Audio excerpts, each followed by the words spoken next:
여러분 안녕하십니까? 이제 마지막 단원의 마지막 5개의 구동사를 소개하는 것만이 남아 있습니다. 여기까지 성공적으로 학습해 오심을 축하드리며 마지막까지 최선을 다하시기 바랍니다. 여기서도 기본 정신은 동일합니다. 먼저 앞뒤 문맥을 읽고 그 뜻을 유추하는 훈련이 필요하다는 것 잊지 마십시오. 어휘 확장은 그 다음의 일입니다. 우리는 앞 세션에서 중요한 5가지 동사 go, run, turn, take, make가 들어간 구동사에 대해서 알아보았습니다.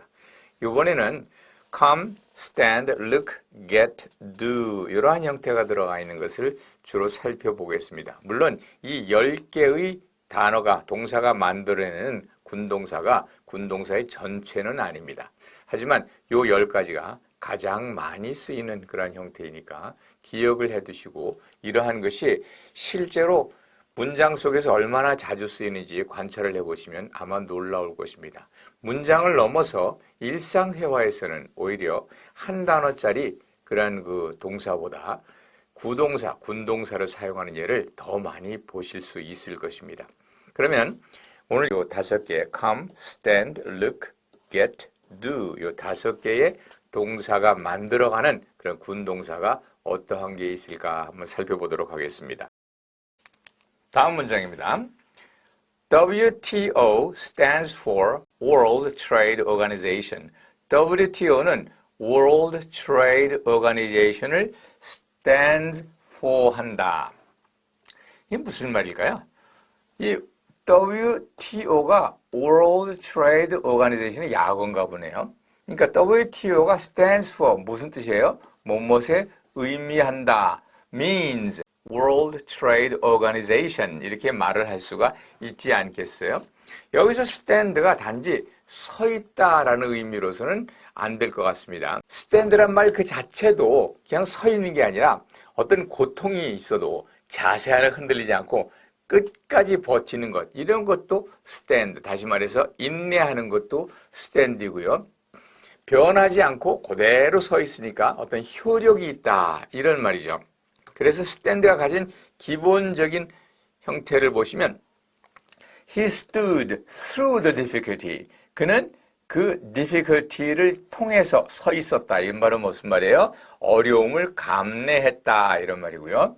두 번째, My offer still stands. 내 제안은 아직도 유효하다. 이때 stands는 My offer is still effective 라는 말과 같은 의미인 것을 알 수가 있습니다. stands와 몇 개의 부사 전치사를 결합해 보겠습니다. You need a true friend who will stand by you no matter what happens. stand by, stand by, 옆에 서 있다 이런 말이겠죠. 옆에 서 있다라는 말은 무슨 뜻일까요?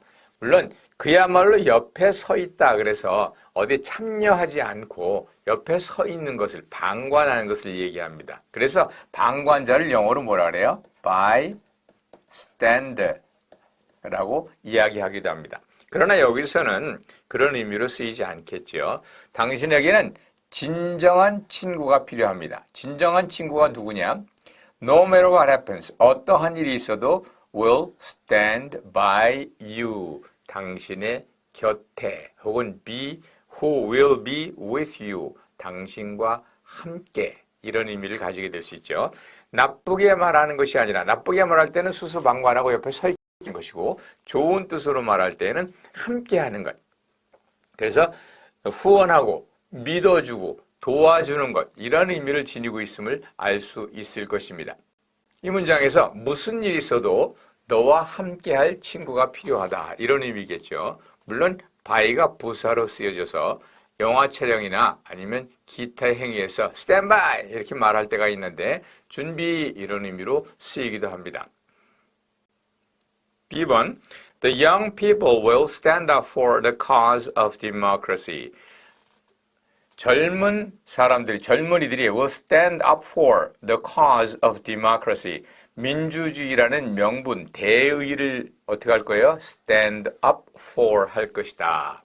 stand up for. 이거는 좀 더 적극적으로 stand by는 함께 하는 거지만 stand up for, 무엇을 해서 일어난다. 이 말은 무엇을 지지한다, support 의 의미를 가질 수 있다는 것을 알 수 있을 것입니다. support 또는 advocate란 말도 가능하겠죠. 물론 stand for 뒤에 이렇게 the cause of democracy라는 추상명사뿐만 아니라 사람을 써서 I will stand up for you 이렇게 말할 때가 있겠죠. 이럴 때는 그 의미가 stand by you, 너를 도와주겠다, 너를 지지하겠다 이런 말입니다. stand up to 그러면 어디를 향해서 stand up against를 쓰기도 합니다만은 stand up to를 더 많이 봤습니다. stand up to라고 하면 어디에 저항해서 대해서 일어나는 거니까 resist 한다, 뭐 거부한다 이런 말이죠. You must stand up to the temptation to take the bribe. 당신은 take the bribe, 뇌물을 받으려는 temptation, 유혹에 대해서 저항을 해야 된다. 즉 뿌리쳐야 한다. 이런 의미입니다. You must stand up against the temptation to take the bribe. 이렇게 써도 되겠습니다. 본문에서 얘기하는 stand for는 stand for World Trade Organization 이렇게 말할 때 stand for는 stand up for와는 조금 다르지요. stand up for는 지지하다 이런 말이고 stand for는 represent 또는 mean 이런 의미를 가지게 됩니다. 하지만 경우에 따라서는 stand up for 뒤에 up이 생략된 형태로 stand for가 쓰여지기도 합니다. 이것이 생략될 수 있습니다. 그러니까 stand for는 의미하다, 대표하다는 의미도 되고 지지하다, 후원하다는 의미도 될 수 있다는 것입니다. 그래서 stand for의 의미를 잘 보면 제일 처음에는 뭐가 있었어요? 뜻하다 또는 represent 또는 stand for가 support, 그래서 stand up for의 의미가 있었죠. 세 번째로는 stand for가 tolerate인데 이런 경우는 대개 부정문 not stand for가 not tolerate 이런 의미로 될 것입니다. 예문을 한번 보겠습니다. Your argument stands for nothing. 네 주장은 nothing, 아무런 것도 의미하지 않는다. 가치가 없다, 의미가 없다 이런 말이죠. Your argument stands for nothing 이렇게 말할 수가 있겠습니다. I stand for the freedom of speech without any outside interference. 나는 freedom of speech를 stand for, 이럴 땐 stand up for와 같습니다. 지지합니다. Without any outside interference. 전혀 어떠한 외부적인 개입이 없는 언론의 자유를 지지한다. 이런 말입니다. 여기다가 부정문을 써서 not를 써서 I will not stand for 그러면 나는 지지하지 않는다를 넘어서 더 심하게 안 참는다, 못 견딘다 이런 말이 되겠죠. I will not stand for his arrogance anymore.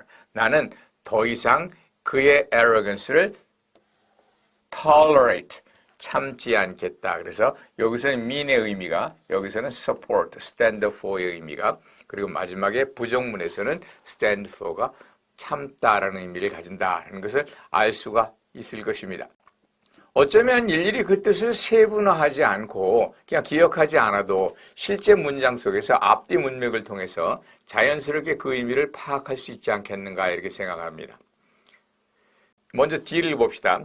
네 주장은 아무런 의미가 없다는 말이죠. 그때 stand for는 글쎄요.